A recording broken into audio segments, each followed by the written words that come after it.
டே 2ல் morning MD ஸ்டொமக்கில் warm water எடுத்துக்கிட்டு பாதாமும் திராட்சையும் வந்து சாப்பிட்டேன். 9:30க்கு வரகு பொங்கலும் வெஜிடபிள் சாம்பாரும் தான் எடுத்துக்கிட்டேன். அது எப்படி பண்ணுறதுன்னு பார்க்கலாம். வரகரிசி 100 கிராம், சிறுபருப்பு 50 கிராம் போட்டு நல்லா தண்ணி ஊற்றி வாஷ் பண்ணிக்கோங்க, தூசி இருக்கும்.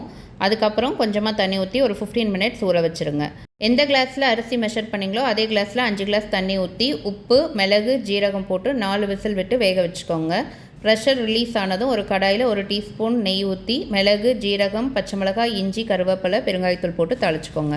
வெஜிடபிள் சாம்பாருக்கு 100 கிராம் பருப்பு எடுத்திருக்கேன். அது கூட வெங்காயம், தக்காளி, பச்சை மிளகாய், பூண்டு, கேரட், பீன்ஸ், பூசணிக்காய், பட்டாணி, அது கூட பெருங்காயத்தூள், மஞ்சத்தூள், சீரகம் போட்டு தண்ணி ஊற்றி குக்கரில் ஒரு 5 விசில் விட்டு வேக வச்சு எடுத்துக்கோங்க.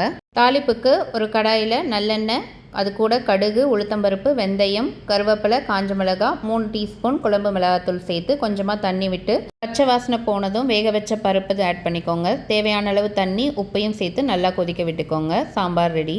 நான் 100 கிராம்ஸ் பொங்கல் எடுத்துக்கிட்டேன். 11 o'clock பிளாக் கிரேப்ஸ் எடுத்துக்கிட்டு 2 o'clock எல்லா வெஜிடபிள்ஸும் ஸ்டீம் பண்ணி அது கூட 2 எக்கு போட்டு ஆம்லேட் வந்து எடுத்துக்கிட்டேன். வித்தவுட் ஆயில் தான். 5 o'clock மாதுளப்பழம் எடுத்துக்கிட்டு 6 o'clock ரெட் அவலில் வாழைப்பழம், பால், கொஞ்சம் நட்ஸ் போட்டு எடுத்துக்கிட்டேன். இன்றைக்கி டே அவ்வளோதான். நாளைக்கு பார்க்கலாம்.